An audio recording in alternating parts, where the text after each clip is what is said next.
농지법의 두 번째 강의 핵심 이론입니다. 자, 농지법 두 번째 강의는 요 대리경작자를 정할 수 있는 거, 농지의 임대차 사유, 농지의 위탁 경영할 수 있는 사유 이런 것들, 자, 그다음에 농업진흥지역, 절대농지 개념인 농업진흥지역, 그다음에 농지를 전용하는 방법 이런 거에 대해서 강의를 드리도록 하겠습니다. 자, 이렇게 농지법도 잘 마무리하시 바랍니다. 자, 농지법의 대리경작부터 들어가겠습니다. 네, 농지법의 두 번째 강의는 농지의 이용 파트입니다.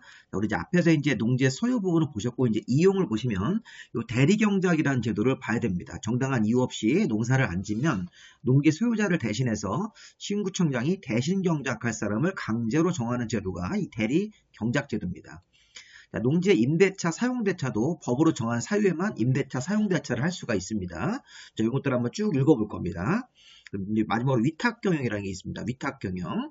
앞서가 위탁경영이 타인한테 보수지급을 약정하고 농작업의 전부나 일부를 이 타인한테 맡겨서 운영하는 건데, 이제 그 위탁경영 같은 경우도 이게 법에 여기 정해져 있는 사유가 있고, 이 사유가 아니면 위탁경영을 할 수가 없습니다. 그래서 이런 것들 이렇게 한번 기본적인 문제로 보실 수 있어야 되겠습니다.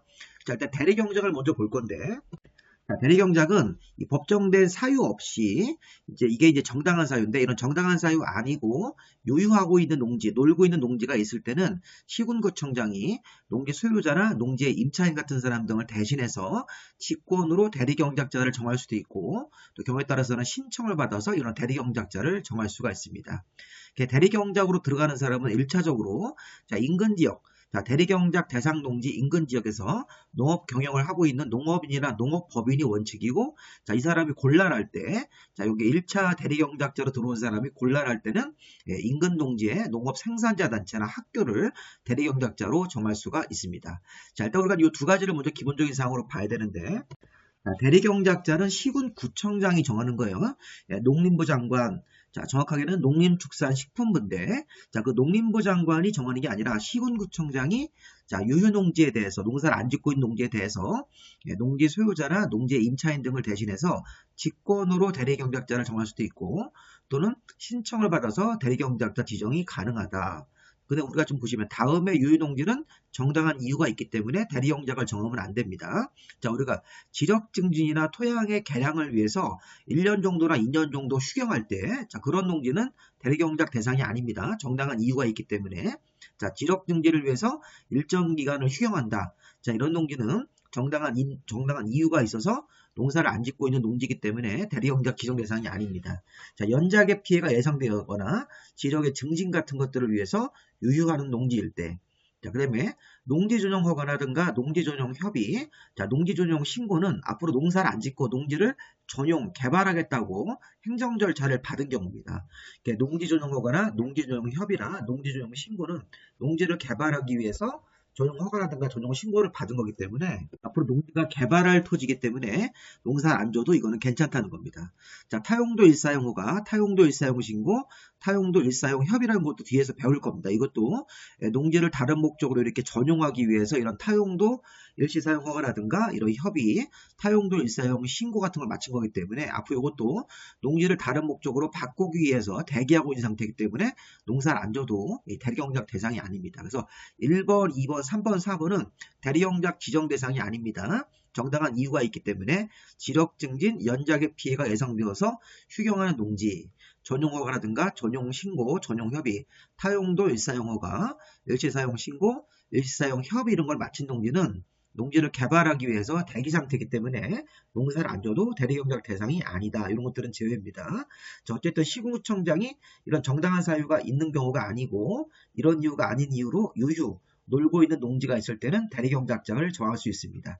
자, 대리경작자로 들어온 사람은 1차적으로 자, 인근에서 농업 경영을 하고 있는 농업인이나 농업법인이 1차고, 자, 1차적으로 들어온 사람이 지정이 곤란할 때는 인근 농지의 농업 생산자단체나 학교 같은 사람들을 대리경작자로 정할 수가 있습니다. 자, 시험 문제를 낼 때 이런 식으로 자, 대리경작자의 자격, 직권으로 정할 때 여기 신청을 받았을 할 때는 신청자를 대리경작자로 정하면 되는 거고, 대리경작을 직권으로 정할 때는 1차적으로 인근 농지인 농업 생산자단체나 학교를 우선적으로 정한다 그러시면 안 되죠. 여기 이제 인근 농지의 생산자단체나 학교는 2차적으로 들어오는 대리경작자입니다. 1차적으로 들어오는 사람이 여기 1번에 먼저 농업인이나 농업법인이 우선적으로 들어오는 겁니다. 자, 대리경작 지정 절차 3번. 자, 지정 예고를 먼저 합니다. 농지 소유자나 임차인 등한테 이거 대리경작 대상입니다. 이렇게 지정을 예고합니다. 자, 그럼 지정 예고를 통보받고 나서 자, 이의가 있겠죠. 이의가 있는 농지 소유자나 임차인 같은 사람 등은 예고가 하신 날로부터 10일 안에 이의 신청을 할 수 있고, 이에 대해서 이제 답변을 통지합니다. 이의 신청을 받은 날로부터 7일 이내에 그 결과를 통지합니다. 그러니까 이의 신청을 받아주지 않겠다, 타당하지 않은 이유다, 이런 식으로 해가지고선 7일 안에 결과를 통지한 다음에 대리경작을 정하는 겁니다.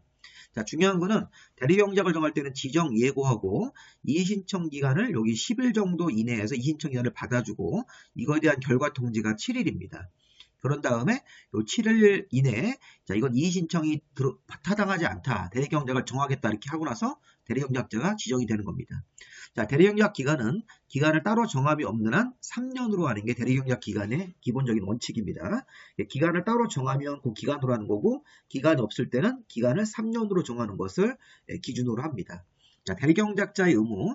자, 대리경작자가 대신 들어와서 이제 농업교영을 해가지고 수확량이 생기면 수확량의 100분의 10을 수확일로부터 2개월 안에 농지 소유자나 임차권자 등한테 지급을 하고, 자, 수령을 거부하거나 지급이 곤란한 경우에는 공탁을 할 수 있습니다. 자, 이런 식으로 해서 대리경작자는 수확량의 100분의 10을 수확일로부터 2개월 안에 농지 소유자나 임차인한테 지급을 하고 자기가 90%를 가져가는 거죠. 100분의 10만 농지 소유자한테 지급하기 때문에 농지 소유자 입장에서는 자기 농지인데 이 대리경작이 지정이 되어서 수확량의 90%를 뺏어가기 때문에 억울하겠죠. 근데 이런 거를 이제 정당한 이유 없이 농사를 안 지면 이런 일을 당한다, 이렇게 농지법에서 일종의 제재를 가하는 겁니다. 그럼 이제 농지 소유자가 내가 스스로 경작을 하겠다고 하면 중지 신청을 하시면 돼요. 농지 소유자 등이 스스로 경작을 하려면 지정기간 끝나기 3개월 전까지 지정을 중지할 것을 시군구청장한테 신청을 하고, 그 다음에 여기 1개월 안에 중지를 농지 소유자한테 알리도록 되어 있습니다. 그래서 농지 여기 아까 대리경작 기간이 만약에 3년이라면 이 대리경작 같은 경우를 이제 지정하고 나서 뭐 1년, 2년, 3년 정도 지나면서 이제 그 농지 소유자가 내가 스스로 농사를 짓겠다 그러면 지정기간 3개월 전까지 중지 신청을 하고 시군구청장한테 이거를 신청을 하도록 되어 있습니다. 그러면 시군구청장이 3개월 전까지 신청이 들어오면 농지 소유자가 스스로 농사를 짓겠다고 했기 때문에 1개월 안에 중지를 농지 소유자한테 알려주게 되어 있습니다. 이렇게 농지 소유자가 스스로 농사를 짓겠다 그러면 대리경작 기간 끝나기 3개월 전까지 중지 신청을 하면 대리경작을 중지할 수 있다는 겁니다.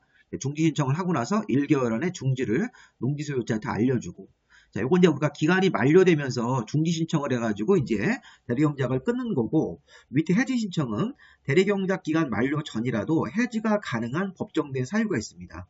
자, 7번의 이거 해지 신청은요, 이거 대리경작 기간 만료 전이라도 해지가 또 가능한 사유가 있다는 겁니다. 6번 같은 경우는 대리경작 기간이 끝나는 3년이란 기간 요 3개월 전까지 중지 신청을 해서 대리경작 기간이 만료가 되면서 이제 중지 신청을 해가지고 대리경작을 중지시키는 거고, 요거는 기간이 뭐 1년이라든가 2년 그 사이에서도 자, 여기 이제 1, 2, 3, 4번 같은 네 가지 사유가 있으면 대리경작을 요거를 또 중지할 수도 있다는 겁니다. 기간 만료 전이라도 해지가 가능한 법정된 사유가 있기 때문에 대표적으로 대리경작자가 경작을 게을리했을 때, 자, 대리경작자가 아까 사용료의 100분의 10을 자, 수확일로부터 2개월 안에 이게 지급을 해야 되는데 지급을 안 하거나 공탁을 하지 않은 경우, 이런 경우 대리경작자가 위법을 한 거죠. 그 다음에 대리경작자가 자, 경작을 게을리하는 경우도 있겠지만 대리경작자가 대리경작을 해보니까 농사짓기가 너무 어렵습니다. 그래서 대리경작자가 스스로 해지를 신청하면 기간 만료 끝나지 않더라도 중간이라도 해지가 가능합니다. 자, 그리고 대리경작이 1번처럼 이미 시작이 됐더라도 대리경작의 원래 농지 소유자 같은 사람 등이 또 정당한 사유를 나중이라도 밝혀서 해지 신청을 하면 뭐 1년 지난 다음에 2년 지난 다음에 3년까지 안 가고 그 중간기간이라도 대리경작이 해지가 가능합니다. 그래서 대리경작자가 경작을 게을리하거나 대리경작자가 사용료 같은 걸 지급하지 않았을 때는 대리경작자가 위법을 한 거죠. 그리고 대리경작자가 해지 신청을 할 수도 있습니다. 스스로 농사를 못 짓겠다 이렇게 대신 농사를 짓겠다고 들어온 대리경작자도 농사 짓기가 어려우면 해지 신청을 할 수 있고, 자, 1번 같이 대리경작의 농지 소유자가 정당한 사유를 나중에 소명을 해가지고 밝혀지면 이것도 중간 기간에 해지 신청이 가능하다는 겁니다. 자, 6번 같은 경우는 기간 만료가 되면서 해지가 되는 거고, 이건 중간이라도 대리경작 자체가 이렇게 해지될 수 있다는 것입니다. 자, 이렇게 해서 우리가 대리경작을 쭉 이렇게 1번부터 7번까지, 여기 1번부터 7번까지 내용들은 좀 확인하시면서, 특히 여기 양가로 3번에 1번부터 7번까지 내용들이 제일 중요한 부분이기 때문에 이런 부분들을 잘 확인하시고 1번의 의, 그다음에 대리경작자의 자격 같은 것도 한번 보시기 바랍니다. 자, 이렇게 대리경작을 이렇게 읽어보시고 난 다음에 그다음에 농지의 이제 임대차로 넘어갑니다. 자, 우리 농지의 임대차, 사용대차, 우리가 일반적인 토지의 뭐 임대차, 사용대차는 자유로운 계약에 따라서 우리가 이제 우리 사적 자치 원칙에 따라서 계약을 하는 건데, 농지의 임대차, 농지 소유자가 농지를 좀 임대차하고 싶다, 이렇게 사용대차하고 싶다 그럴 때는 여기 어느 하나의 사유를 제외하고는 임대차, 사용대차가 안 됩니다. 그래서 1번부터 17번까지 사유가 있을 때 농지를 임대차할 수 있는 사유가 됩니다. 이렇게 생각하시면 되겠습니다. 자, 우리 앞에서 국가나 지방자치단체 상속으로 농지를 뭐 10,000제곱미터까지 소유하는 경우 8년 이상 농업경영하다가 이농하는 사람도 10,000제곱미터까지 소유할 수 있었죠. 자, 담보농지를 취득하는 농협 같은 사람들, 농지전용허가라든가 농지전용신고, 농지전용협의, 타용도 이런 것들, 그 다음에 농지개발지구에서 1,500제곱미터 미만의 농지, 평균경세율 15% 이상의 농지. 자, 이런 것들이 우리 뭐였습니까? 앞에서 농사를 본업으로 안 하는 사람도 취득할 수 있는 사유가 있었죠. 농업 경영, 자기의 농업 경영이 아니더라도 소유할 수 있는 예외가 있다. 이렇게. 그래서 국가나 지자체는 자기가 본업으로 농업 경영을 안 하더라도 소유할 수 있습니다. 농지를 소유하고 있는 상태에서 농지를 놀리지 말고 이렇게 임대차 또 사용대차 같은 걸 할 수 있게끔 이렇게 법적으로 그런 어떤 그 사유를 적어준 겁니다. 자, 상속으로 농지를 소유한 사람도 10,000제곱미터까지 소유할 수 있죠. 농업경영을 본인이 안 하더라도. 그럴 때는 이 상속 농지를 놀리지 말고 임대차 같은 거 할 수 있다는 것입니다. 자, 문제를 이제 쭉 가다 보면 한 6번 정도 7번까지 읽어보시고요. 그 다음 중 농지의 임대차 사유로 틀린 것 그러면 여기 11, 12, 여기 다음에 11, 12번하고 여기 16, 17번 이런 것들 좀 잘 봐야 됩니다. 자, 지금 보시면 11번이 뭐냐면 질병이 걸렸을 때 농업인이 징집, 군대에 가게 됐대, 취약, 어떤 뭐 외국으로 유학을 같은 거 이렇게 선거로 인한 공직침 같은 경우는 농사짓기 어려우니까 자, 이런 사유로 농사짓기 어려운 사유가 생기면 자, 임대차 할 수 있습니다. 그 다음에 다친 거죠. 부상을 당해서 3개월 이상 치료, 이런 것도 시험 문제에서 2개월 이상 치료가 필요할 때 이렇게 바꿨습니다. 그 다음에 교도소에 이렇게 수감된다든가, 자, 3월 이상 국내 여행이 아니라 국외 여행입니다. 이것도 기출문제. 부상으로 3개월 이상 치료, 3개월 이상 국외 여행을 했을 때, 그리고 임신 중, 자, 농사 짓던 분이 여자분인데 임신을 했습니다. 여기 분만 후 6개월 미만, 자, 우리 분만 후 6개월까지는 우리가 산후조리를 해야 되기 때문에 농사 짓기 어려운 경우로 보고, 이런 경우는 임대차가 가능하다는 겁니다. 시험 문제에서 우리가 이제 억지로 농지법을 낼 때 분만 후 7개월이 된 경우 이렇게 내면 6개월 미만까지만 이게 산후조리 기간이고, 뭐 7개월, 8개월 되면 몸이 회복됐다고 보고 농지지의 임대차 사유로 보지 않습니다.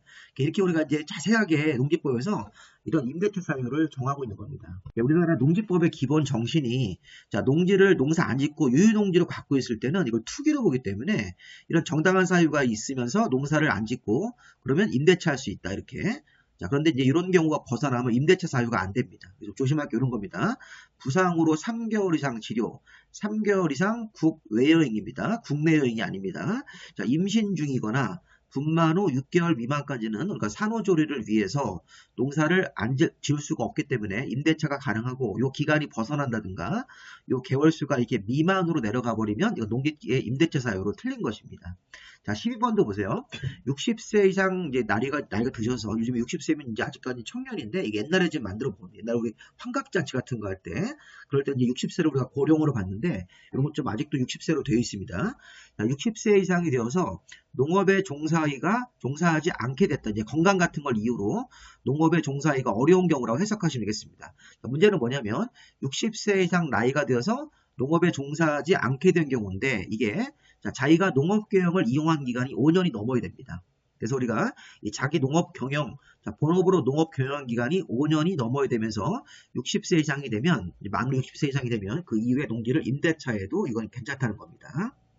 자, 그 다음에 우리가 이제 요 13번도 뭐 3년 이상 개인 소유 농지에서 이걸 주말 체험 목적으로 이렇게 임대 같은 거 할 때도 임대차 사유가 되고, 또 3년 이상 개인 소유 농지를, 우리가 3년 이상 개인 소유 농지가 있었는데 농어촌공사 때 위탁하는 것도 이거 임대차 사유로 인정해 주겠다는 것입니다. 자, 근데 우리가 이제 15번하고 16번 같은 경우는 우리 앞에서 상속으로 농지를 취득한 사람은 농업계획을 안 하는 상태에서 이 부분을 10,000제곱미터까지만 갖고 초과하는 부분은 팔거나 아니면 이걸 이제 농어촌공사 같은 사람들한테 위탁 경영을 할 수 있었습니다.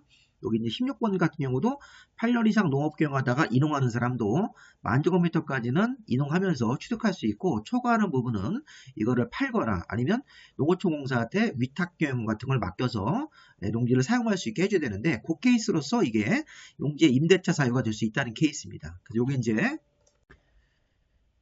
우리가 지난 시간에 배운 것 중에서 농지 소유 상한해가지고 상속은 농업경영 안 하더라도 1만까지, 8년 이상 농업경영하다가 이농한 사람은 10,000제곱미터까지만, 주말 체험 같은 사람들은 1,000제곱미터 미만까지만 소유할 수 있는데, 요게 1번, 2번은 특례가 있어서 상속농지나 8년 이상 농업경영 후 이농하는 사람은 초과 소유한 농지를 팔거나 아니면 농어촌공사라든가 그 밖에 법정된 농업인한테 이렇게 농지를 위탁해서 임대라든가 사용대차하는 경우가 있다. 이렇게. 그러니까 팔지 않으려면 농어촌공사한테 이걸 맡겨서 임대 사용대하는 경우를 인정해 주겠다는 건데, 이 케이스로서 농지 임대차 사유가 있다는 것입니다. 그래서 여기 15번, 16번이 그 케이스를 생각하시면 되고, 마지막 17번 잘 보세요. 자격농지에 대해서 우리 남부지방은 이모작도 가능하다고 하는 지역이 있습니다. 그래서 자격농지를 이모작을 하기 위해서 8개월 정도 이내로, 그래서 첫 번째 농업은 실제 농지를 소유한 사람이 직접 짓고, 뭐 두 번째 농지에 대해서 그 농업에 들어갈 때는, 경작 들어갈 때는 8개월 정도 이내로 임대 사용되는 것을 인정할 수 있다. 이렇게 해서 요걸 뭐 10개월 이런 식으로 바꿀 수가 있으니까, 자, 농지의 임대차 사유 중에서 여기 1번부터 자, 여기 8번까지, 7번까지는 한번 읽어보시고, 요거 이제 자기가 농업경영 안 하는 사람이라도 농지를 취득할 수 있다. 그러면 그 농지를 놀리지 말고 이렇게 임대차 사유가 된다. 이런 얘기고, 중요한 건 여기 11번부터 자, 질병, 징집, 자, 취약, 선거로 인한 공직추행으로 농사짓기 어려운 경우, 부상으로 3개월 이상 치료, 교도소의 수용 수감 같은 거, 3개월 이상 국외여행, 임신 중이거나 분만 후 6개월 미만까지는 농사짓기 어려우니까 임대차 사유가 가능하다는 겁니다. 자, 60세 이상 고령이 되어서 농사짓기 어려운 경우인데 자기가 농업경영한 기간이 5년은 넘어야 됩니다. 자, 3년 이상 개인 소유 농지에서 농사를 짓다가 주말 체험 같은 목적으로 임대 이런 사용대하거나, 여기 3년 이상 개인 농지 농사 짓다가 농어촌공사한테 위탁하는 경우, 마지막으로 여기 17번 자격농지를 이모작 같은 걸 하기 위해서 8개월 정도 이내로 농지를 이렇게 임대 이렇게 사용대하는 경우도 임대차 사유로 인정해 주겠다는 것입니다.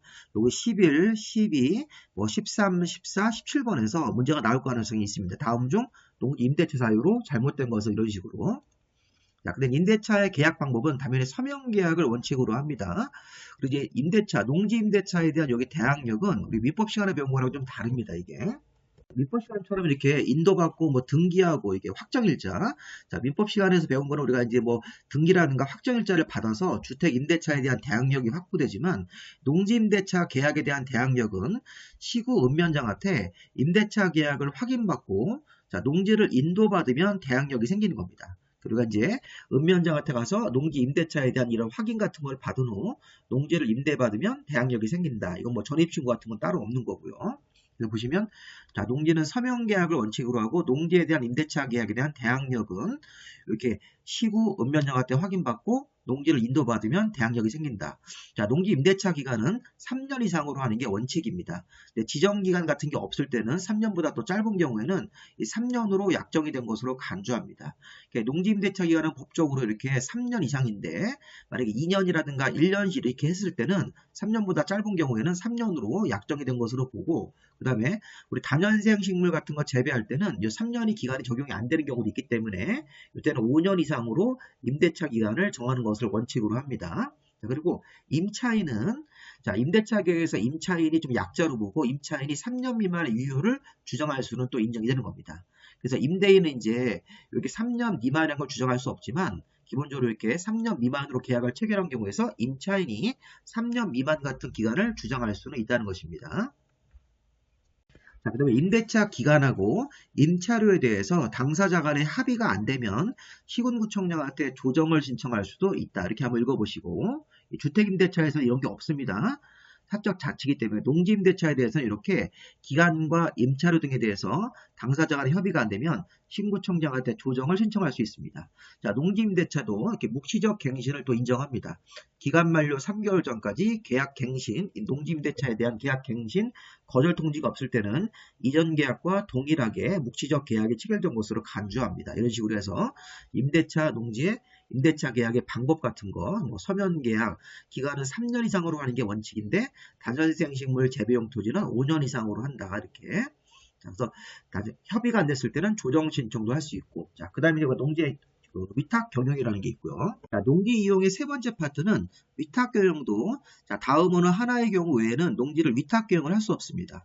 자, 농사를 짓는 사람이 이게 징집 같은 게 영장 같은 게 나와서 군대를 갈 때는 위탁 경영 맡기고 갈 수 있는 것입니다. 자, 여기도 3개월 이상 구개여행이 있네요.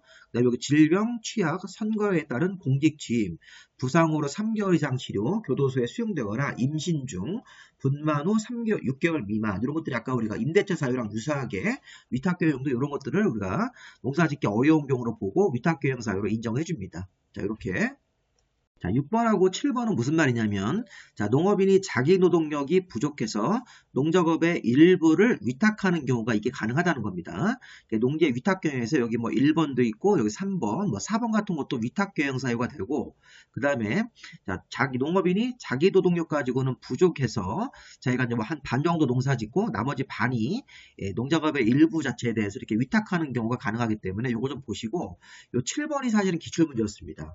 자, 자기나 세대원의 노동력이 1번이나 2번 정도가 되면서, 자, 이 노동력 가지고는 농작업에 전부를 할 수 없는 경우도 위탁 경영이 되는데, 자, 자기하고 세대원의 노동력이 1번이나 2번 정도는 돼야 된다. 근데 이거 가지고는 농작업에 전부를 할 수 없는 경우가 이 위탁 경영을 맡길 수 있는 사유가 됩니다. 예를 들어서, 자, 자기나 세대원의 노동력을 가지고 3분의 1 이상을 자기나 세대원의 노동력에 의한 경우, 이렇게. 자, 농작업의 3분의 1 정도 이상은 자기나 자기의 세대원들이 농작업을 하고 나머지 3분의 2에 대해서는 위탁 경영이 가능합니다. 자, 이런 걸 4분의 1로 바꾸면 안 되겠죠. 3분의 1 정도 이상은 자기 또는 요 세대원들이 노동력으로 농사를 지으면 그 나머지에 대해서는 위탁 경영할 수가 있다는 얘기고, 그 다음에 자, 또 보시면 농작업에 농작물이라든가 다년생 식물을, 자, 농작업 같은 거에 1년에 자, 30일 이상을 직접 종사하는 경우, 자, 이게 옛날에 기출문제였는데 이걸 28일에 종사하는 사람, 1년 중 28일에 농작업에 직접 종사하는 사람들이 자기 노동력 같은 경우로 이렇게 농사짓기 어려운 경우로서 여기에 농작업에 전부를 할 수 없는 경우 위탁 경영할 수 있다. 이런 식으로 이걸 바꿨습니다. 그리고 좀 2번 같은 경우를 이걸 1년 중 적어도 30일 이상은 자기나 아니면 세대원들이 농작업을 하고 그 나머지 농작업에 대해서 요거 가지고 농작업의 전부를 수행할 수 없기 때문에 위탁 경영이 가능하다는 것입니다. 그래서 1년에 요즘은 30일 이상은 자기나 이 세대원들이 농작업을 해줘야 되는 거고, 그 다음에 농작업의 3분의 1 정도 이상을 여기 자기나 세대원들이 농작업을 하고 뭐 나머지에 대해서는 위탁 경영이 가능하다. 이렇게 해석을 하시면 되겠습니다. 참고로 우리가 농지의 위탁 경영 사유 같은 것들을 위반해서 농지의 위탁 경영을 주면 2년 이하의 징역 2천만 원 벌금이고, 임대차도 이것도 위반을 했을 때 이런 임대차 사유가 17가지가 있는데 이런 이유 아니고 여기 없는 이유로 농지를 임대차 이런 거 하고 나면 불법 임대차이기 때문에 2년 이하의 징역 2천만 원 벌금입니다. 농지는 이렇게 임대차 같은 관련 규정을 위반하거나 위탁 경영 같은 걸 위반했을 때는 2년 이하의 징역 2천만 원 이하로 처벌하기 때문에 그것도 한번 살짝 들어보시고요. 자, 그다음에 이제 농지법에서 이제 농업진흥지역하고 농지 이제 전용이 나왔습니다. 자, 농업진흥지역. 자, 농업진흥지역은 우리나라 농지 중에서 농업진흥지역 농지가 한 60% 정도 된다고 합니다. 우리나라 농지는 농사가 잘 되어서 보전을 해야 된다는 농지가 농업진흥지역인 농지고, 자, 그 다음에 농업진흥지역이 아닌 농지로서 우리가 이렇게 구분을 합니다. 우리나라 농지법은 농사가 잘 되어서 농지를 잘 보전하자 그러면 농업진흥지역으로 지정된 농지고, 그 다음에 농업진흥지역이 아닌 일종의 일단 상대농지 같은 게 있습니다. 실무 가면 농업진흥지역을 절대농지라고 하고 농업진흥지역이 아닌 농지는 상대농지라는 말씀에서 농업경영이 좀 어렵거나 농지로서 보존 가치가 좀 낮을 때는 농업진흥지역이 아닌 농지인 상대농지로 구분합니다.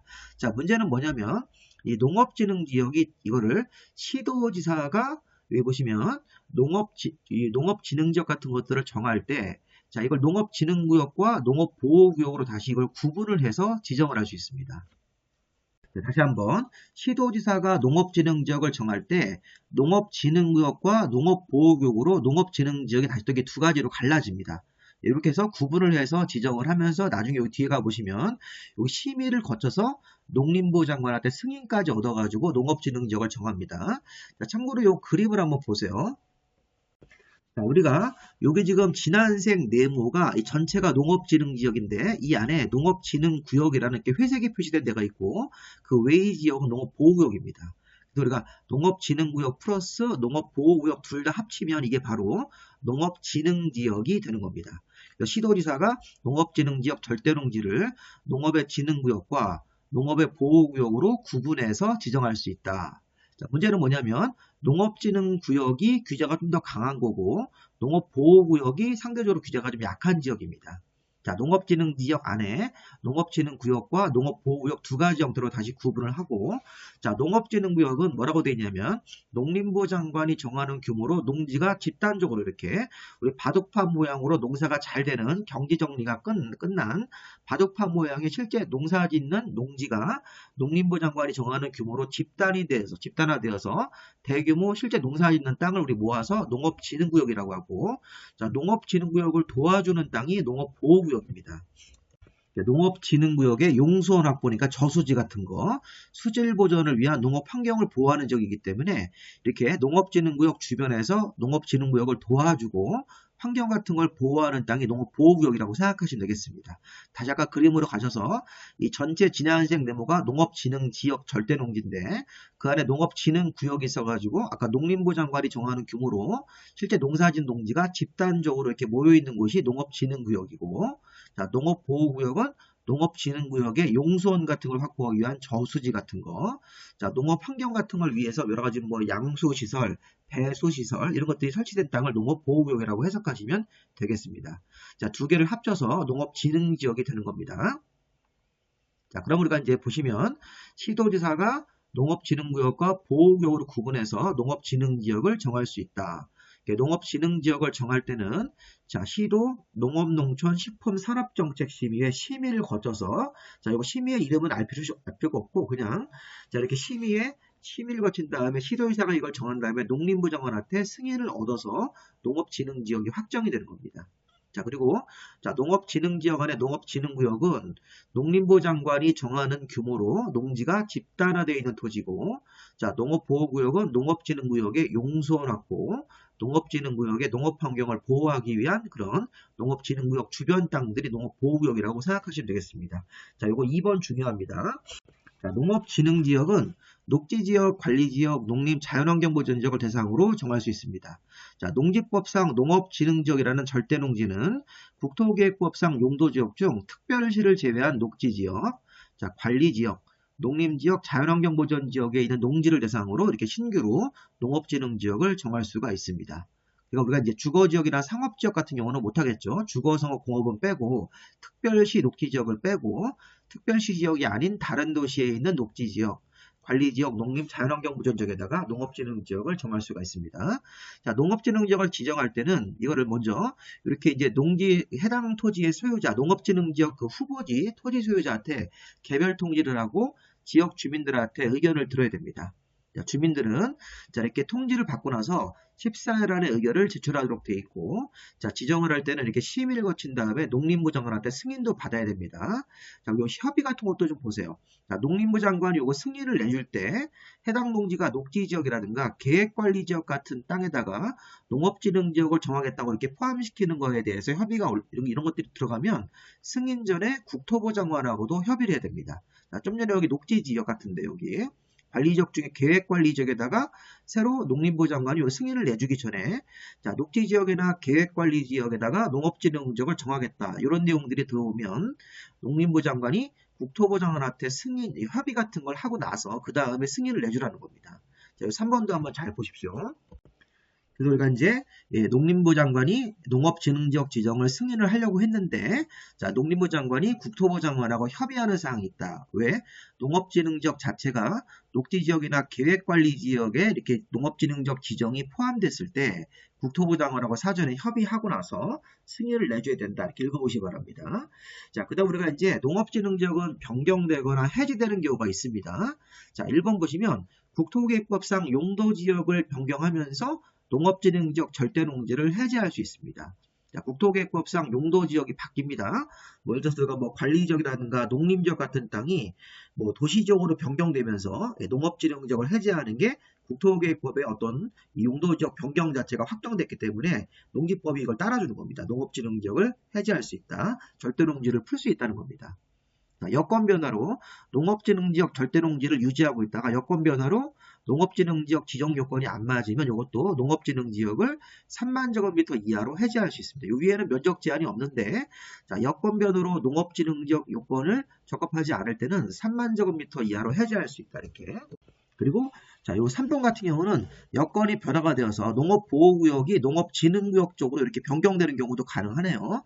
자, 아까 위에 거는 절대농지 자체가 해제가 될 때는 3만 제곱미터 이하인데, 자, 농업보호구역이 농업진흥구역으로 변경될 때는 면적 제한이 없고, 농업진흥구역 자체가 3만 제곱미터 이하로 보호구역으로 바뀌는 경우. 자, 이게 무슨 얘기냐면, 강한 쪽에서 약한 쪽으로 갈 때는, 그때 3만 제곱미터 이하라는 제한이 있고, 약한 쪽에서 강한 쪽으로 갈 때는, 그때는 여기 면적 제한이 없다는 겁니다. 자, 이 3번 같은 경우 잘 보세요. 아까 이 그림에서, 자, 여건의 변화로 농업보호구역 규제가 약한 쪽에 있는 농지가 자, 농업진흥구역으로 이렇게 바뀐다. 그럴 때는 면적 제한이 없다는 겁니다. 자, 농업보호구역 규제가 약한 그런 쪽에서 규제가 더 강한 쪽으로 이렇게 농업보호구역의 농지가 농업진흥구역으로 변경될 때는 면적 제한이 없고, 대신 농업진흥구역에 있는 농지가 농업보호구역으로 바뀔 때는 3만 제곱미터 이하라는 제한이 걸린다는 겁니다. 그리고 이거 다시 한번 잘 보십시오. 자, 최근에는 농업진흥지역 문제가 안 나오는데 올해는 나올 가능성이 있습니다. 자, 농업진흥지역, 여기 1번, 2번은 농업진흥지역 자체를 해제하는 겁니다. 절대농지 자체를 해제해서 상대농지로 바꾸는 거고, 3번 같은 경우는 농업진흥지역 안에서 여기 구역끼리 바뀌는 건데, 자, 1번 같은 경우는 국토법상 용도지역이 변경되니까 이거를 따라줘야 되기 때문에 농지법이 별도의 면적 없이 농업진흥지역 절대농지를 해제할 수 있고, 요 2번 같은 경우는 여건이 변화가 되어서 농업진흥지역 절대농지가 적합하지 않다 그러면 요거를 상대농지로 풀기 위해서 3만 제곱미터 이하까지만 해제할 수 있다. 자, 3번. 자, 이번에는 자, 농업진흥지역 절대농지 안에 보호구역하고 진흥구역이 있었는데, 자, 보호구역 규제가 약한 쪽에서 진흥구역으로 갈 때는 면적 제한이 없고, 자, 진흥구역 자체가 규제가 강한 쪽에서 보호구역 쪽으로 넘어갈 때는 3만 제곱미터 이하라는 제한을 맞추면서 변경될 수 있다. 이렇게 해서 우리가 한번 해석을 해보시기 바랍니다. 자, 그 다음에 이제 행위 제한인데, 자, 우리가 이제 농업진흥지역 절대농지에 들어와서 농업진흥구역 쪽의 행위 제한하고 농업보호구역 쪽의 행위 제한을 이제 같이 봐야 됩니다. 자, 보실 때 이거 다 외우는 건 아닌데 한번 잘 보세요. 이제 기본 흐름이 뭐냐면, 이 농업진흥구역 규제가 강한 쪽에서는 다음과 같은 농업생산, 농지개량과 직접 관련되지 아니한 행위를 할 수 없기 때문에 1번부터 여기 4번까지가 농업 관련된 직접적인 농업생산행위라든가 농지개량행위입니다. 쉽게 얘기하면 1, 2, 3, 4번 농업과 직접 관련된 행위만 하고, 추가적으로 예외적으로 진흥구역 안에서 1번부터 9번까지 일종의 공익적인 것들, 또 농업인들이 이용하는 그런 개발행위 같은 경우도 할 수 있다는 것입니다. 여기 1, 2, 3, 4번 같은 자, 농업 생산과 관련된 직접적인 행위하고, 여기 예외적으로 1번부터 9번까지가 농업진흥구역 안에서 할 수 있는 행위입니다. 요것이. 그리고 이 보호구역 쪽으로 가보면 진흥구역에서 할 수 있는 행위뿐만 아니라 추가적으로 더 할 수 있는 게 있기 때문에 규제가 약하다고 해석하는 겁니다. 자, 그럼 다시 한번 보세요. 자, 농업진흥구역 안에서는 다음 행위와 같은 농업생산, 농지개량과 직접 관련되지 아니한 행위를 할 수 없다. 자, 경작 재배, 두 번째 온실, 버섯 재배에서 비닐하우스 같은 걸 지어서 농사 짓는 거, 자, 축사라든가 곤충사육사 같은 농막, 자, 이런 것 같이 자, 이렇게 농업 생산 관련된 이런 여러 가지 행위들, 농축산물 생산시설 같은 것들, 생산시설, 그 다음에 농지 개량 사업, 자, 농업용수 개발 사업 같은 이런 농지 개량 같은 이런 농업과 직접 관련 농사 짓는 행위라든가 농업과 직접 관련된 행위만 할 수 있다. 어디 안에서? 지능구역 안에서. 자, 근데 추가적으로 예외적으로 다음 9가지 행위도 지능구역에서 추가적으로 허용을 해주겠다는 겁니다. 자, 왜냐하면 이게 지능구역이라고 하더라도 국방, 군사시설, 하천, 제방, 문화재의 어떤 보수, 자, 도로라든가 철도 설치는 공익적인 거죠. 여기 지하전 참사 같은 것도 다 일종의 공익적인 거기 때문에. 그 다음에 1번이라든가 2번, 3번 같은 경우는 농업인들이 직접적으로 사용하는 건물, 농업인들이 직접적으로 사용하는 건물 같은 거 짓는 것도 예외적으로 지능구역 안에서 농사 짓는데 농업인이 주택을 짓고 살아야 되기 때문에 자, 그런 것들에 대해서도 예외적으로 인정해 줄 수 있다는 겁니다. 그 대표적으로 2번 보시면 자, 농업인이라든가 어업인 같은 사람들이 1세대당 660제곱미터 이하의 농지를 이용해서 농업인 주택 같은 걸 짓는 거, 그 밖에 농업용 시설 같은 것들.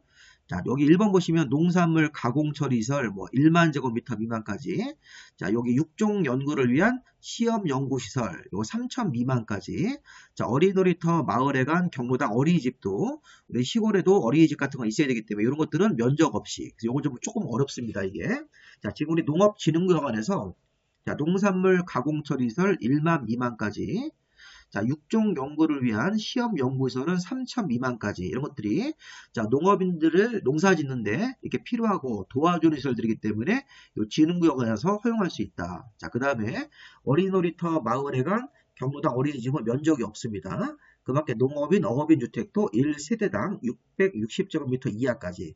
그 다음에 공익적인 것들, 그 다음에 자, 농기계, 수리시설도 요 3,000제곱미터 미만까지는 농업진흥구역 안에서 허용해 준다고 이렇게 볼 수 있습니다. 자, 농업인들이 이렇게 사용해야 되는 건물들이기 때문에. 자, 근데 농업보호구역 좀 보세요. 자, 농업보호구역은 여기 농업진흥구역에서 할 수 있는 예외적 행위뿐만 아니라 추가적으로 2번, 3번, 4번 같은 경우를 이 보호구역에서 진흥구역에서는 못하지만 보호구역에서는 요 1번 같이 요 진흥구역 안에서 할 수 있는 행위는 보호구역은 당연히 할 수 있고 예외적인 행위를 보호구역에서는 당연히 할 수 있고 추가적으로 여기 2번, 3번, 4번은 농업보호구역에서만 가능한 행위다. 이렇게 우리가 해석해야 됩니다. 그리고 잘 보세요. 자, 보시면 관광농원 2만 미만, 주말농원은 3천 미만, 태양에너지 발전설비 같은 것들이 10,000제곱미터 미만까지는 요 진흥구역에는 없지만 보호구역에서는 인정되는 건물입니다. 자, 그 다음에 자, 농업인의 생활여건을 위해서 1000제곱미터 미만의 단독주택 이런 것들. 아까 여기서는 농업인이 실제 거주하는 주택인데 660제곱미터 이하까지인데 이 보호구에서는 1000제곱미터 미만의 단독주택까지를 인정할 수 있다. 자, 일종 근린생활소 같은 일반 상가 같은 것도 할 수 있고 자, 양수장, 정수장 같은 것도 할 수 있네요. 이렇게 그래서 보시면 관광농원, 주말농원 2천, 3천, 태양에너지 발전설비 1만 미만 요거는 진흥구역에서는 할 수 없지만 보호구역에서는 추가로 가능한 행위다. 자, 농업인의 생활 여건을 위한 1000제곱미터 미만의 단독주택, 일종 근린생활시설 뭐 이런 것들, 그 다음에 양수장, 정수장, 공중화장실 같은 것들은 보호구역에서는 안 되지만 기능구역에서는 안 되지만 보호구역에서는 추가적으로 가능하다. 이렇게 해석을 해야 됩니다. 자, 그래서 우리가 흐름을 먼저 보고 여기 지금 진흥구역에서는 이렇게 농사 짓는 거랑 관련된 행위 요 3개하고 자, 농지 개량 사업 같은 것들만 할 수 있다. 이런 것들 이외의 행위를 할 수 없다가 원칙인데 예외적으로 추가적으로 가능한 행위가 9가지가 더 있습니다. 여기 4, 5, 6, 7번 같은 일종의 공익적인 것들 4, 5, 6, 7, 8번 같은 공익적인 그런 시설들에 설치하고 농업인들이 직접적으로 이용을 해야 되는 건물까지도 가능합니다. 이렇게 농산물 가공처리시설 1만 미만, 육종연구를 위한 시험연구시설 3천 미만, 자, 어린놀이터, 마을회관, 어린이집 같은 경우는 면적 없이, 그 다음에 여기 3천 미만의 자, 농업기계 수리시설 같은 경우도 가능하다. 이렇게. 자, 그런데 여기 보호구역은 이 진흥구역에서 할 수 있는 것뿐만 아니라 추가적으로 관광농원, 주말농원 2만 3천 미만, 태양에너지 발전설비 10,000제곱미터 미만이 보호구역에서 추가적으로 가능하다. 이렇게 단독주택 1천 미만, 그 다음에 일종 근린생활시설 같은 경우도 소매점, 모형 같은 것들도 1천 미만까지, 그 다음에 양수장, 정수장, 공중화장실도 2, 3, 4번이 보호구역 안에서 추가적으로 할 수 있는 것입니다. 그래서 우리가 일반적으로 진흥구역에서 할 수 있는 것보다는 보호구역이 할 수 있는 게 더 많습니다. 자, 경제적으로. 그래서 우리 보호구역 규제를 더 약하다고 하는 겁니다. 자, 마지막으로 6번 매수 청구. 자, 농업진흥지역의 농지를 소유한 농업인은 자, 농업진흥지역 농지를 소유하고 있어서 농사를 져야 되는데 자, 농사 짓기가 어렵고 그런 사유가 있을 때는 자, 이걸 농어촌공사한테 매수 청구할 수 있습니다. 그러니까 농어촌공사는 감정평가업자가 평가한 금액으로 농지를 매수할 수 있다. 자, 우리 앞에 강의에서 자, 농지법에서 잠깐 앞으로 넘어오시면 자, 농지의 처분의무라는 게 있었죠. 그러니까 농지 소유자가 이렇게 정당한 이유 없이 농사 안 짓는 게 확인이 되면 1년 안에 농지를 팔아야 된다. 자, 1년 안에 이렇게 팔아야 된다고 통지를 했는데 1년 안에 농지를 스스로 안 팔면 6개월짜리 처분명령이라는 걸 부과합니다. 1년 그 처분 의무 기간 동안 안 팔면 6개월 정도 이내에서 처분 명령을 부과하는데 이 처분 명령을 부과받고 나서 자, 농지를 부동산에 내놓거나 근데 안 팔리는 경우도 있겠죠. 내가 팔려고 내놨는데 안 팔린 경우도 있고 또 그 밖의 사유로 이렇게 농지가 안 팔릴 때는 매수 청구를 이렇게 농지 소유자가 처분명령 6개월짜리까지 받고 자, 농지가 이게 부동산에서 안 팔리면 농어촌공사한테 매수 청구할 수 있다. 이때는 농어촌공사가 공시지가 기준으로 매수할 수 있습니다. 왜냐하면 1년짜리 처분 의무 같은 걸 이행 안 하고 처분명령을 받은 일종의 잘못이 있기 때문에 농어촌공사가 매수해주는 가격이 자, 이게 감정가보다 낮은 공시지가인데 자, 농업진흥지역의 농지 소유자가 그동안 농사를 짓다가 어떤 뭐 건강 같은 이유로 농사 짓기 어려우면 이거를 농어촌공사한테 매수 청구했을 때는 어떤 잘못한 위법사항이 없기 때문에 이때는 자, 농어촌공사가 사주는 가격을 공시가보다 조금 높은 감정평가업자가 평가한 금액으로 농지를 매수할 수 있다. 농지법에 매수 청구가 두 개가 나오니까 어떤 가격으로 매수해 줄 건지 그런 것들을 잘 보셨다가 아까 농지를 뭐 1년짜리 처분 의무 통지 받고 6개월짜리 처분명령을 받은 다음에 이 농지가 안 팔릴 때 매수 청구하면 공시지가 기준으로 농어촌공사가 매수할 수 있고 지금처럼 농업진흥지역의 농지 소유자가 이렇게 농사짓기 어려운 이유 때문에 농어촌공사한테 매수 청구를 했을 때는 그때는 감정가격 같은 것들을 평가해서 이 금액으로 매수할 수 있다. 이렇게 두 가지 형태로 구분해서 보시 바랍니다. 그 다음에 자, 요거가 이제 약한 쪽 규제인데 아까 제가 이 진한색 여기 둥근 네모 안에가 다 절대 농지입니다. 이 안에는 농업진흥구역하고 농업보호구역 같은 것들이 주변에 있습니다. 근데 여기 1번 요 파란색 토지가 이제 걸쳐 있는데 보호구역하고 진흥구역에 걸쳐 있습니다. 이렇게 자, 규제가 강한 쪽이 진흥구역이고 약한 쪽이 보호구역인데 자, 만약에 이 토지가 1000제곱미터라고 가정을 해볼게요. 1000제곱미터인데 진흥구역 쪽에 속한 부분이 332하고 나머지 부분이 보호구역 쪽에 있을 때는 진흥구역 속하는 쪽이 330 이하일 때는 이 전체 토지가 전체가 다 보호구역이 있는 것으로 보고 이 전체가 보호구역 쪽 규정을 적용해서 규제하는 겁니다. 자, 2번 토지는 이 1000제곱미터이란 토지라고 가정을 하고 1000제곱미터 중에서 자, 농업보호구역 쪽에만 330이고 요 바깥에 농업 절대농지 바깥의 부분에 나머지가 들어가 있는 겁니다. 이때도 요 강한 쪽 규제가 330 이하 요거 1번 토지처럼 강한 쪽이 330 이하고 약한 쪽이 나머지 부분에 속하 있을 때는 강한 쪽에 330을 초과해서 있을 때는 각각인데 330 이하로 있을 때는 이 전체 토지가 다 보호구역에 있는 것으로 보고 이 상황도 여기 절대농지 안에 여기 330 이하로 속하 있고 나머지는 절대농지 바깥에 있으므로 이 전체 토지가 다 절대농지 바깥에 있는 것으로 가정을 하고 규제하는 겁니다. 그래서 이 토지는 2번 토지는 이게 농업진흥지역 바깥의 토지하고 농업진흥지역 안쪽에 이렇게 속해져 있는데 농업진흥지역 안쪽에 속한 부분이 330 이하면 면적이 너무 작아서 이 전체 토지가 농업진흥지역 바깥에 있는 것으로 놓고 규제를 하는 겁니다. 자, 일본 같은 경우는 절대농지 안으로 들어와서 진흥구역의 일부 보호구역에 일부 속하져 있는데 이 강한 쪽 진흥구역에 330 이하일 때는 이 강한 쪽에 속한 부분이 너무 소규모이기 때문에 이 전체 토지가 다 이렇게 보호구역에 있는 것으로 놓고 규제를 처리한다. 이렇게 한번 살짝 보시고 이건 아직 한 번도 안 나왔지만 혹시 모르니까 한번 읽어보십시오. 참고로 농업진흥지역에서 이제 여러 가지 위법행위가 또 있습니다. 대표적으로 요겁니다. 행위제한. 농업진흥지역 절대농지 안에 농업진흥구역에서 할 수 있는 행위들 요거 농업보호구역에서 할 수 있는 행위들이 이렇게 있었는데 열거된 행위 이외에 다른 행위를 했을 때는 요 관련된 행위 위반이기 때문에 5년 이하의 징역 5천만 원 이하의 처벌이 됩니다. 요거 지금 농업진흥구역에서 허용되는 행위 요거 위반했을 때 농업보호구역에서도 허용되는 행위를 위반하면 둘 다 이거 5년 이하의 징역 5천만 원 이하의 처벌 대상으로 보시면 되겠습니다. 자, 농지법의 이제 마지막 내용이 농지의 전용입니다. 자, 우리 농지법에서 우리 앞에 용어 정리할 때 농지의 전용이 뭐였습니까? 자, 농업 생산이나 농지 개량 이외의 목적으로 바꾸는 거죠. 우리가 한마디로 농사짓는 행위 말고 다른 어떤 개발 같은 거 할 때는 이게 전용이라고 보시면 돼요.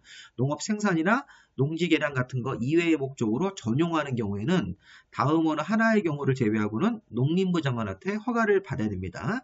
자, 1번, 2번, 3번 같은 케이스는 이거는 농지 전용 허가라는 게 필요 없이 그냥 농지를 전용하면 된다는 뜻입니다. 그렇게 생각하시면 되겠고요. 자, 읽어보면, 자, 농지 전용 허가라는 게 의제되는 다른 법률에 따른 협의 같은 걸 미리 거쳤을 때, 아니면 농지법상 농지 전용 협의라든가, 이 전용 허가 대신 농지 전용 신고를 거쳤기 때문에, 전용 신고라든가 전용 협의, 다른 법에 따라서 농지 전용 허가가 의제되는 협의라는 걸 맞췄을 때는 다른 이런 절차가 있었기 때문에 농지법상 전용 허가를 안 받을 수 있다. 자, 2번은 우리 예전에 용어 정의할 때, 자, 이 산지 전용 허가라는 걸 안 받고, 불법으로 이거를 농지로 쓰고 있으면 이거 여전히 농지로 봐야 됩니다. 농지에서 제외되는 거였기 때문에. 이거는 산지관리법에 따라서 산지전용 허가라는 걸 받지 않고 불법으로 이게 화전 같은 거 해가지고 불법으로 개간한 농지다. 그러면 농지법상 농지가 아닙니다. 자, 이건 여전히 임야로 보기 때문에 임야가 다시 이제 현실적으로 이게 실제로 농사 짓고 있어도 불법 화전을 해가지고 농사 짓고 있더라도 그런 거는 농지가 아니라 여전히 법적으로 임야이기 때문에 그 법적인 임야를 다시 원래 상태로 복구하는 경우는 임야가 임야로 가는 거기 때문에 농지전용 허가라는 게 필요가 없는 겁니다. 그리고 이건 하천관리청한테 미리 허가를 받았으므로 하천관리청한테 농지법상 농지전용 허가를 대체할 수 있는 허가를 받고 농지를 형질 변경하기 때문에 이거는 별도로 여기 허가라는 게 미리 있었으니까 농지전용 허가라는 게 필요 없다. 다음의 경우 세 가지를 제외하고는 농림부 장관한테 허가를 받고 농지를 전용을 해야 됩니다. 자, 그리고 이 전용 허가권자를 봐야 되는데, 자, 농림축산식품부 장관이 농림부 장관입니다. 자, 이 농림부 장관이 기본적으로 농지 전용 허가권자인데, 이게 전국에 있는 모든 농지를 장관이 허가할 수 없으므로 이거를 일정한 면적에 따라서 시도지사나 시군구청장한테 위임을 합니다. 자, 통상적으로 농업진흥지역 안 절대농지는 시도지사가 3,000제곱미터 이상 30,000제곱미터 미만까지가 시도지사가 넘겨왔습니다. 자, 그 위로는 이제 농림부 장관이 허가하는 거고, 아래로는 시군구청장이 허가하는 거죠. 자, 참고로 자료를 보시면, 자, 농림부 장관이 이렇게 허가권자인데, 이걸 위임을 합니다. 자, 위임할 때 보시면 시도지사한테 농업진흥지역 안에 절대농지에서는 3,000 이상 3만 미만까지고, 농업진흥지역 외의 농지에 대해서는 3만 이상 30만 미만까지가 시도지사가 넘겨받을 수 있는 면적입니다. 전용 허가권을. 만약에 3만 이상이면 이게 다시 농림부 장관이고 3천 미만이면 시군구청장으로 내려가겠죠. 그 농업진흥지역 외의 농지는 시도지사가 위임을 받을 수 있는 면적이 3만 이상 30만 미만이기 때문에 30만 이상이면 농림부 장관이고 3만 미만이면 시군구청장으로 해석하시면 되겠습니다. 자, 그래서 우리 좀 전에 본 그 면적에 따라서 시도지사가 넘겨받는 면적이 있고 시군구청장한테 위임하는 그런 면적이 있으니까 그런 부분도 한번 생각을 해보십시오. 자, 그리고 이제 전용허가 절차는 이 전용허가 신청서를 농림부 장관이 허가권자로 받아도 기본적으로 시군구청장한테 먼저 제출을 합니다. 그래서 시군구청장이 먼저 1차 심사를 합니다.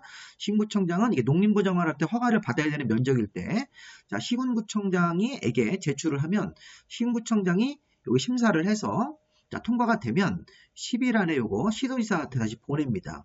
그리고 시도지사가 또 종합심사라는 겁니다. 시도지사가 10일 이내에 또 종합적인 심사의견서를 청구해서 농림부 장관한테 제출해가지고 최종적으로 농림부 장관이 법정된 심사기준을 또 적용해가지고 적합하지 아니하면 전용허가를 하면 안 되는 거고 적합하면 허가를 내주겠죠. 이런 식으로 해서 이 농지전용 허가권자의 그 전용 면적이 농림부 장관이면 이거를 시군구청장한테 가서 심사 먼저 받고 10일 안에 시도지사한테 올라가고, 그 다음에 시도지사는 또 다시 또 10일 안에 종합심사라는 걸 해서 농림부 장관한테 제출하고, 농림부 장관이 최종적으로 심사를 해서 기준에 맞으면 허가하고, 기준에 안 맞으면 또 이게 농지전용 허가를 안 내주도록 되어 있습니다. 이런 식으로 됐는데, 자, 물론 이제 이게 농지 전용 면적이 시도지사에게 허가 나오는 면적이면 그 시도지사까지만 올라가서 허가가 나온다고 보시면 되겠습니다.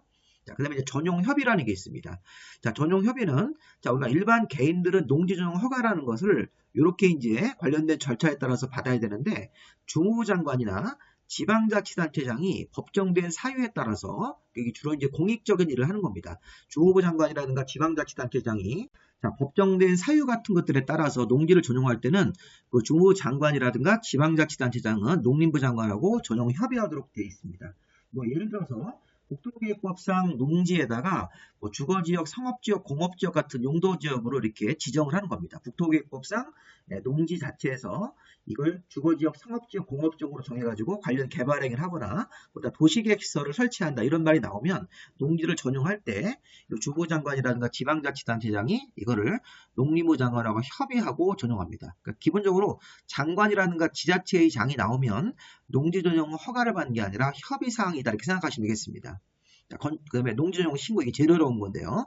자, 농지전용 신고는 여기 써 있는 것들이 농업인들 관련된 건물들입니다. 근데 이게 왜 어렵냐면 농업인들 관련된 건물들인데 농업인들이 뭐 농사 지을 때 필요한 건물들, 농업인들이 거주하기 위한 어떤 주택도 있고 뭐 이런 것들인데 이게 사이즈가 있기 때문에 이게 시험 문제가 나오면 이게 가장 어려운 겁니다. 농지법에서. 그러니까 농지전용 신고에서 일단 대표적으로 1번하고 뭐 2번 정도를 좀 보시면요. 자, 보시면 농업인, 어업인 주택을 짓는다. 그럼 농업인이 거주하기 위한 주택인데 자, 농업진흥지역 밖에서 무주택 세대주가 최초 660제곱미터 이하의 농지를 전용할 때는 이게 전용 신고입니다. 시험 문제에서 이거를 1주택자가 추가적으로 주택을 짓는 게 아니에요. 이거 무주택자입니다. 자, 무주택 세대주가 농지 면적을 660 이하 같은 걸 전용해서 농업진흥지역 밖에다가 농업인 주택 같은 걸 지을 때는 전용 신고 대상으로 이거 1번 정도는 기억을 좀 하셔야 돼요. 자, 농업인 주택을 농업진흥지역 밖에다가 짓는다. 그리고 무주택자가 지으면서 면적은 660제곱미터 이하로 생애 최초로 지을 때 이게 바로 전용 신고 대상으로 대표적인 것입니다. 자, 그 밖에 여기 2번을 보시면 자, 이게 농산물 보관시설 같은 게 있네요. 농산물 보관시설, 농산물을 처리하는 농업용설 같은 경우가 농업인은 세대당 1,500 이하까지, 농업법인은 법인 같은 경우는 7,000 이하 이런 식으로 농업진흥지역 바뀔 때는 3,300인데 이게 지금 농지법 한 문제를 맞추기 위해서 이걸 다 외우고 있는 거는 상당히 어렵습니다. 문제를 내는 사람들은 이제 우리가 이런 거 나오면 좀 찍어라 이렇게 해가지고 할 수밖에 없습니다. 자, 일단 1번하고 2번 정도를 좀 보세요. 자, 농업인 주택은 농업진흥지역 밖에서 무주택 세대주가 660 이하까지는 농지전용을 신고하고 전용할 수 있다.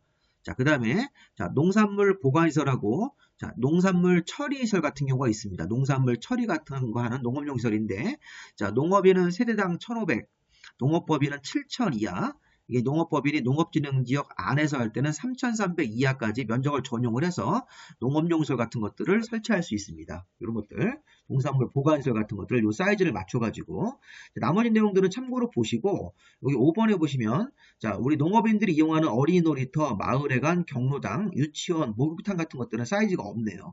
그래서 1번, 2번, 5번 같은 것 좀 보시고 그 다음에 여기 농산물, 뭐 시험 연구시설 같은 경우도 아까 법인은 7,000, 농업진흥지역 안에서 할 때는 3,000이기 때문에 위에 거랑 사이즈가 같으니까 자 1번, 2번, 그 다음에 5번, 6번 정도만 보셔서 이 농지전용 신고 대상이라는 것도 있구나. 그래서 여기 써 있는 것들에 해당되면 전용 허가 안 받고 간단하게 시군구청장한테 전용 신고만 하면 농지를 전용할 수가 있습니다.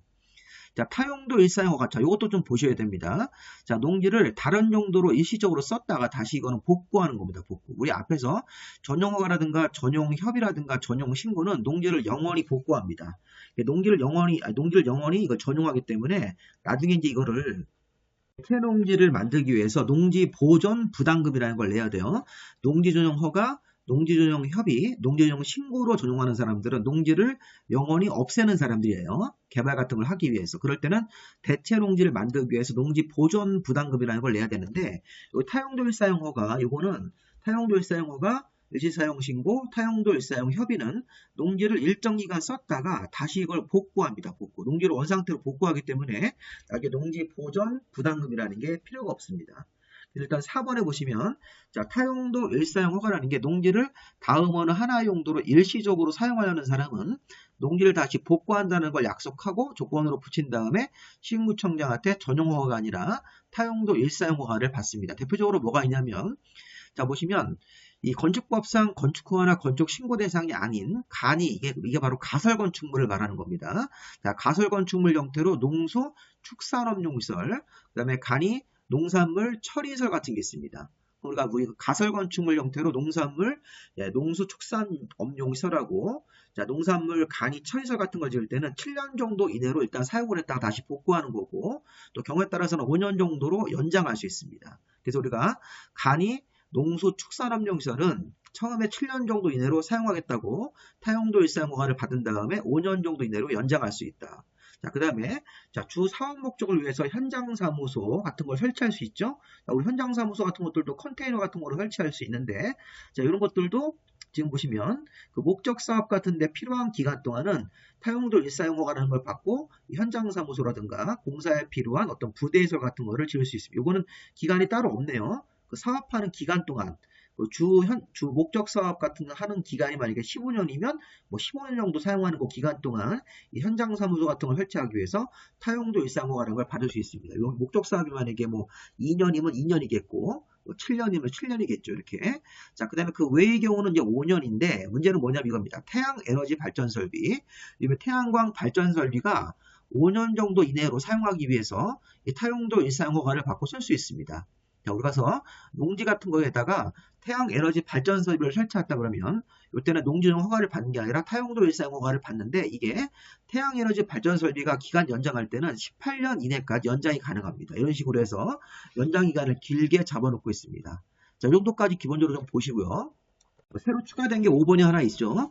건축법상 건축허가나 건축신고 대상이 아닌 작물재배사인데 건축법상 허가나 신고 대상이 아니라는 얘기는 이건 가설건축물 형태라는 뜻으로 가설건축물 형태로 작물재배사 같은 것들도 타용동 일사용 허가를 받을 수 있는데 요거는 기간이 따로 안 써 있는데 요거는 이제 7년 정도 이내로 사용하고 9년 정도 이내로 연장할 수 있습니다. 그래서 7년, 9년 같은 거를 따로 이렇게 보셨다가 요게 이제 올해 시험 문제 나올 가능성이 있습니다. 농지를 전용을 하는데 타용도 일사용 허가를 받아서 이런 목적으로 일시적으로 썼다가 다시 복구한다는 조건으로 받아야 되는 허가가 타용도 일사용 허가인데 요 기간이 이렇게 보시면 간이 이게 가설건축물 형태로 농소, 축산업용시설 같은 경우는 7년 정도 먼저 쓰고 5년 정도 이내로 연장할 수 있다.